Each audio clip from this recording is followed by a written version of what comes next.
আসসালামু আলাইকুম। আজ সকাল, সকাল চলে গেলাম আমার উস্তা প্রজেক্টে, উস্তা খেতে, উস্তা উত্তোলন করতে। মাঝে কিছুদিন গ্যাপ দিয়েছি, উস্তা উত্তোলন করিনি। কারণ হচ্ছে কীটনাশক ব্যবহার করেছি। যার কারণে হচ্ছে আপনার উস্তা হারভেস্ট করিনি, উস্তা উত্তোলন করিনি। যেহেতু কীটনাশকের একটা প্রভাব আছে, এ কারণ হচ্ছে কিছুদিন পরেই আমি কীটনাশক ইউজ করার পর, ব্যবহার করার পরেই হারভেস্ট করি যেকোনো ফসলই। আজ হচ্ছে ১০ শতক জমি থেকে ১ মণ উস্তা হারভেস্ট করি এবং পাশাপাশি হচ্ছে আমরা জিনাইন কলা গাছের একটা বাগান করছিলাম। কলা গাছগুলো খুবই ছোট, তার ভিতরে হচ্ছে কুমড়া দিয়েছিলাম। কুমড়াও মাশাল্লাহ সুন্দর হয়েছে, সাইজও মাশাল্লাহ। এটা হচ্ছে নিজেদের খাওয়ার জন্যই করেছিলাম, বাণিজ্যিকভাবে করিনি। ইনশাল্লাহ আগামীতে বাণিজ্যিকভাবে করার ইচ্ছা আছে। মিষ্টি কুমড়াগুলো হারভেস্ট করার পর চলে যাই আমরা মরিচ প্রজেক্টে, আমার মরিচ প্রজেক্টে।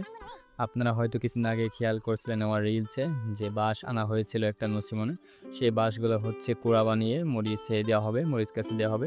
ঝড় বৃষ্টির কারণে আমাদের গাছগুলো নুয়ে পড়েছে, সবই ঢলে পড়েছে, যার কারণে হচ্ছে তড়িঘড়ি করে আমরা আমাদের মরিচ গাছগুলোতে খুঁটি দিচ্ছি।